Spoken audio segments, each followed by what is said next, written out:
भादो का महीना शंकर भगवान की शिवरात्रि साधना की रात्रि होती है। शंकर भगवान की शिवरात्रि एक आराधना की रात्रि होती है। हर महीने शिवरात्रि आती है, प्रत्येक महीने शिवरात्रि पड़ती है और प्रत्येक महीने की शिवरात्रि पर अगर आपसे बन सके, आप दुनिया में अगर आपके पास में लोग कहें कि ये बहुत गरीब व्यक्ति है, बहुत साधारण व्यक्ति है, इसके पास धन नहीं है, वैभव नहीं है, सत्ता नहीं है, इसके पास खुद का मकान नहीं है, इसके पास खुद की प्रॉपर्टी नहीं है, इसके पास खुद की दुकान नहीं है, दूसरे के यहाँ काम करता है, इसके पास कुछ भी नहीं है, हम उनसे कहेंगे 12 महीने शिवरात्रि आती है, 5 जगह पर चढ़ाई हुई बेलपत्र, आप एक वर्ष 12 शिवरात्रि का एक नियम ले लो, 5 जगह पर बेलपत्र समर्पित करना सीख जाओ।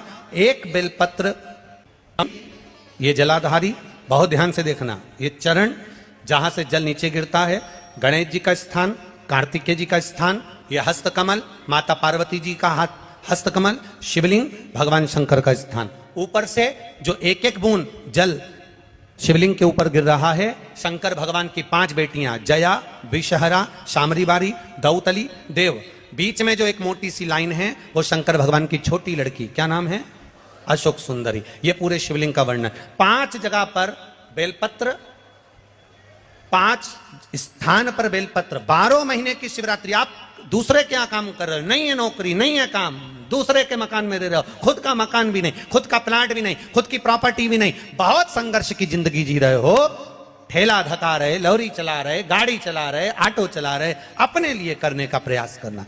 घर में जितने सदस्य हैं, 12 महीने शिवरात्रि आती है। शंकर को बेलपत्र चढ़ाने से किस किस चीज की प्राप्ति होती है, किस किस चीज की प्राप्ति? शिव महापुराण की कथा कहती है, एक बेलपत्र यदि शिव को समर्पित करा जाता है तो रिद्धि तुम्हारे घर में प्रवेश कर जाती है। दूसरा बेलपत्र जब हम समर्पित करते हैं तो सिद्धि तुम्हारे घर में प्रवेश कर जाती है। तीसरा बेलपत्र यदि हम समर्पित करते हैं तो श्री गणेश हमारे घर में प्रवेश कर जाते हैं। चौथा बेलपत्र यदि हम समर्पित करते हैं तो भगवान नारायण लक्ष्मी को लेकर हमारे घर में प्रवेश कर जाते हैं। और 5वां बेलपत्र जब हम समर्पित करते हैं तो भगवान शंकर गोरा जी के साथ तुम्हारे घर में प्रवेश कर जाते हैं। 5 बेलपत्र ही जीवन का सुख प्रदान कर देते हैं। एक शिवरात्रि से लेकर 12 शिवरात्रि जो 1 वर्ष तक कर लेता है, 1 वर्ष अपनी कड़ी मेहनत के साथ में मेहनत पूरी करना। और ये 5 बेलपत्र हर महीने जो शिवरात्रि आती है उस पर समर्पित करना प्रारंभ कर दीजिए और मेहनत करना प्रारंभ कर दीजिए। आपको आपके कर्म का फल मिलेगा, साल भर के अंदर आप अच्छे बनकर बैठ सकते हैं। हर महीने की जो शिवरात्रि आती है, मासिक शिवरात्रि जो आती है, आप 12 महीने का नियम बनाओ कि मैं 12 महीने की शिवरात्रि का व्रत करूं ना करूं। मैं शंकर के मंदिर में 12 महीने जो शिवरात्रि आती है उस शिवरात्रि का नियम लेती हूं कि शिवरात्रि के दिन में दिया लगाने 3 जगह पर जाऊंगी। पहला, बोलते जाओ जम के, बेलपत्री के नीचे। दूसरा, शंकर भगवान के मंदिर में या शिव मंदिर की चौखट पर। तीसरा, आंवले के वृक्ष के नीचे। ये 3 जगह पर आप प्रणाम कर कर, झोली पसार कर बाबा देवाधिदेव महादेव, माता लक्ष्मी और पार्वती के नाम से दिया लगाना प्रारंभ कर दीजिए। 3 महीने की शिवरात्रि पूरी हो, यह निश्चित है अगला पत्र आपका इस जगह पर मिलेगा कि बाबा ने मेरा यह कार्य किया। भादो का महीना, शिवरात्रि के दिन एक अक्षत, केवल 1 चावल का दाना, 1 दुर्वा के साथ शिव जी को समर्पित करना प्रारंभ करो। जिंदगी की कैसी भी तकलीफ होगी, मेरा शंकर भगवान उस तकलीफ को मिटाएगा। शंकर को जो शिवरात्रि के दिन बेर चढ़ाया जाता है, भगवान शिव पर समर्पित हुआ वो बेर का इतना महत्व महाराज। और जो देवता को उठाने के लिए बोर समर्पित करा जाता है, बेर भाजी आंवला उठो देव सांवरा, उसमें शंकर जी का भाव है, क्योंकि शिव जी का दर्शन भगवान नारायण उठते से करना चाहते हैं। सबसे पहले नेत्र खुले और मेरा शिव का दर्शन हुआ, बेर का भाव ही शिव का दर्शन का भाव। बेर चढ़ाने का बड़ा महत्व है। यहाँ चढ़ाते हैं कि नहीं चढ़ाते? चढ़ाते हैं। शिवरात्रि के दिन बेर चढ़ाने का बड़ा महत्व है। और शिवरात्रि पर चढ़ा हुआ वो बेर उठाकर ले आइए और उस बेर को उठाकर रख लीजिए। मान लो किसी को उदर से जुड़ी हुई जब तकलीफ रहती है, पेट से जुड़ी हुई तकलीफ रहती है, पेट से जुड़ी हुई कोई भी प्रॉब्लम हो, अगर पेट से जुड़ा हुआ कोई भी रोग आपको लग गया और डॉक्टर की दवाई चल रही है, सारी औषधि चल रही है, जो शिवरात्रि पर आपने बेर चढ़ाया है वो बेर अगर आपके यहाँ रखा हुआ है, वो बेर उस रोग वाले व्यक्ति को खिला दीजिए। आधे घंटे के अंदर पेट का दर्द, पेट की तकलीफ, पेट का कैसा भी रोग होगा एकदम आराम लग जाएगा। उस बेर में इतना दम, इतना प्रबलता आ जाती है। कितनी बड़ी औषधि होगी बेर के अंदर, जरा देखिएगा कि मेरे राम जी शबरी अम्बा के दरवाजे पर पहुंचे। आप लोग भजन में लेते रहते हो, शबरी संवारे रास्ता आएंगे राम जी, मेरा भी धन्य जीवन बनाएंगे राम जी।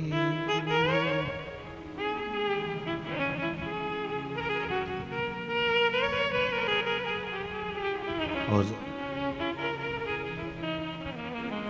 बागों से चुन चुन के वो लेकर आई बेर की टोकरी। खट्टे हो चाहे मीठे हो पाएंगे राम जी, मेरा भी धन्य जीवन बनाएंगे राम जी। शबरी ने राम जी को बेर दिया, राम जी ने बेर खाया, प्रेम से खाया।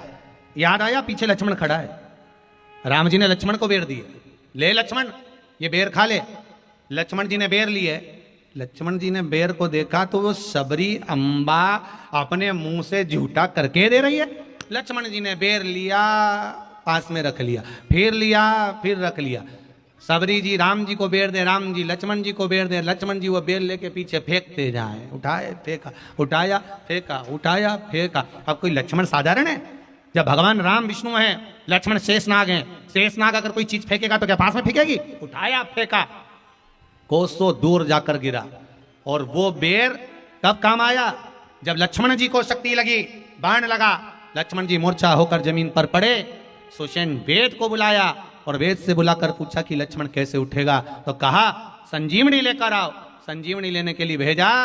तब संजीवनी लेने के लिए जब श्री हनुमान जी महाराज गए, संजीवनी बूटी जब लेकर आए और लक्ष्मण जी को जो दी, तब राम जी पहचान गए ये संजीवनी कोई दूसरी नहीं है। लक्ष्मण जी को जो बेर खाने को दिया था, वो बेर फेंक दिया था, उसी बेर की पत्ती है जिसको निचोड़ निचोड़ कर लक्ष्मण जी को खिलाना पड़ी है। तो राम जी रोते रोते बोले पहले ही खा लेता तो खाना नहीं पड़ती। कोरोना का टीका पहले ही लगवा लेता तो दादा निपटता ही नहीं। लगे से लेकर जो मर रहा है उस तक के व्यक्ति को सुनाई जाएगी। पोलियो की दवाई नहीं पियोगे, हाथ पैर से विकलांग हो जाओगे। शिव महापुराण नहीं सुनोगे तो काम, लोभ, विषय, आसक्ति से विकलांग हो जाओगे। इसलिए सुनो, ये सुनने का विषय है, इसको श्रवण करना, हमारे जीवन में उतारना। रात्रि की रात्रि में आप लोगों ने सबने अपने अपने घर में दिया जलाया होगा। दीप जलाया कि नहीं जलाया? पूजन में बोलो तो सही, जलाया ना? शंकर जी को बेलपत्री चढ़ाई कि नहीं चढ़ाई? चढ़ाई ना? अभिषेक पूजन किया ना?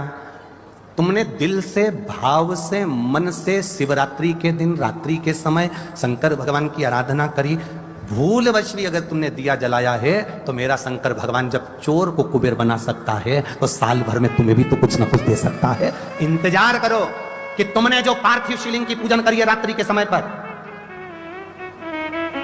केवल पार्थिव शिवलिंग की पूजन रात को नहीं होती है, पर केवल शिवरात्रि, हरतालिका तीज, छोटी तीज, बड़ी तीज, अन्य जो त्योहार होते हैं, सोमवार की अष्टमी आदि आदि जो उत्सव होते हैं, इसमें शिवरात्रि की रात्रि में, उसका मतलब ही शिवरात्रि है। रात के समय पर आप अभिषेक करो, पूजन करो, अर्चना करो।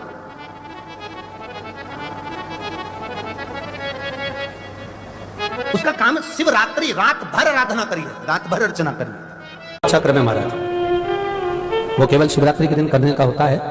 कहते हैं जिसका व्यापार ना चले, व्यवसाय ना चल रहा हो, बहुत ज्यादा कष्ट में जीवन निकल रहा हो और बहुत ही ज्यादा तकलीफ हो रही हो, तो धतूरे को हल्दी में डुबोकर शंकर भगवान को शिवरात्रि के दिन रात को 12 बजे समर्पित करें।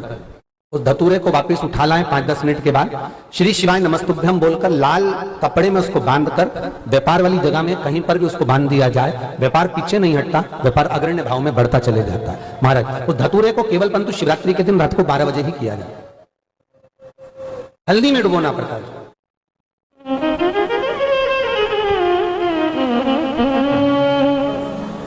यही प्रमाण एक क्रम में और है महाराज जी। लिंग पुराण कहती है, मान लो किसी व्यक्ति को कोई एक भारी बीमारी हो गई, बड़ा रोग हो गया, और वो रोग डॉक्टर कह रहा है कि ये ठीक नहीं होना है, बहुत तकलीफ उसमें है और कष्ट ही कष्ट है, वो ठीक नहीं हो रहा, दवाइयां लग रही, गोलियां खा रहे हैं, तो महाराज उसका भी वर्णन है। 7 धतूरे, कितने धतूरे लेना है? 7 धतूरे। कोई सी भी शिवरात्रि से मतलब महीने में एक बार शिवरात्रि आती है, प्रत्येक महीने आती है। किसी भी शिवरात्रि के दिन 7 धतूरे लेकर, एक धतूरे में मूली, लच्छा, नाड़ा लपेटकर चंद्रमौली भगवान का स्मरण कर उस मौली को लपेटकर 6 धतूरे में हल्दी लगाकर शंकर भगवान की जो जलाधारी है, जलाधारी में आपको पहले भी वर्णन किया है, अरे गणों का स्थान है।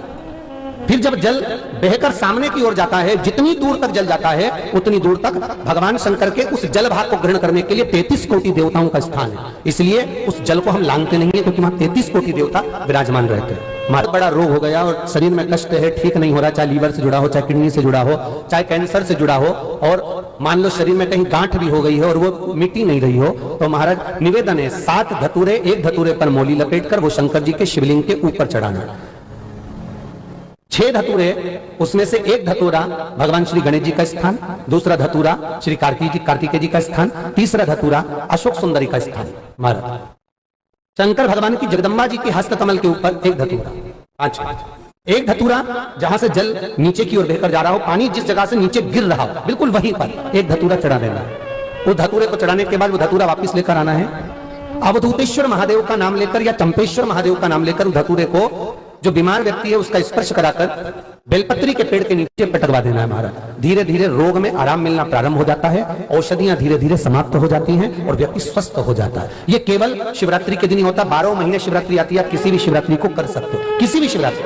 हेलीपैड देखकर हेलीकॉप्टर उतर जाता है, स्टेशन देखकर ट्रेन रुक जाती है, बस स्टैंड देखकर बस रुक जाती है, उसी तरह जैसे हेलीपैड देखकर हेलीकॉप्टर उतरता है, शिव भगवान की कथा जहां होती है वहां स्वयं शंकर 7 दिन 5 दिन उतरता है और वो आकर देखता है किसको क्या चाहिए, क्यों आए हैं, इतनी आस लेकर, विश्वास लेकर, आंखों से आंसू बह रहे हैं। कोई खड़े होकर कथा सुन रहा है, कोई जमीन पर सो रहा है, पानी पड़ा है, कीचड़ हो रहा है, जगह नहीं मिल रही तो भी रात का विश्राम कर कर मेरे लिए इतना बेचैन होकर कथा का इंतजार कर रहा है। क्या चाहिए? शिव देखता है, शिव देखता है, इसको क्या चाहिए? तब मेरा बाबा भोलेनाथ आपको पंडाल में पड़ा हुआ देखकर कहता है कि अब चिंता मत करना, तुम मेरे दरवाजे तक आ गए, अब मैं तेरा दुख मिटाने तेरे दरवाजे तक पहुंच जाऊंगा, तकलीफ नहीं देख सकता। और कृपा की ना हो जो आदत तो सुनी रे अदालत तुम्हारी, वो उसके ऊपर है। सबका किया है मेरा भी उद्धार कीजिए, उद्धार कीजिए, है त्रिशूलधारी महादेव नमन चरणों में स्वीकार कीजिए, सबका किया है मेरा भी उद्धार कीजिए, उद्धार कीजिए। तुझसे यही आस है। जिन्होंने कथा सुनी होगी उनके स्मरण में होगा, स्त्री नारी जब भी नमः शिवाय का जाप करती है तो वो शुरू में ओम नहीं लगाती, शुरू में क्या बोलती है? नमः शिवाय ओम नमः शिवाय ओम नमः शिवाय। पुरुष जब नमः शिवाय का जाप करता है शुरू में ओम लगाता है, ओम नमः शिवाय ओम नमः शिवाय। स्त्री चालू करेगी तो नमः शिवाय से चालू करेगी, नमः शिवाय ओम नमः शिवाय। गोली को खाना है, इंजेक्शन को लगवाना है और दवाई को पीना है। मंत्र बोलने का भी तरीका है। जो माताएं कहती हैं हम शंकर के मंदिर जाते हैं, ओम नमः शिवाय का इतना जाप करते, बाबा सुनता नहीं है, तुम डायरेक्ट ओम नमः शिवाय बोलती हो। दवाई खाने का तरीका, कोई कोई दवाई दूध से लेना पड़ती है, कोई कोई दवाई पानी से लेना पड़ती है, कोई कोई दवाई मुंह में रख लो नहीं तो गुलिच जाए, ऐसी दवाई का तरीका है। उसी तरह मंत्र का तरीका है। जब माताएं शिव के मंदिर में बैठकर नमः शिवाय ओम नमः शिवाय ओम नमः, यहां से चालू कर जब चालू कर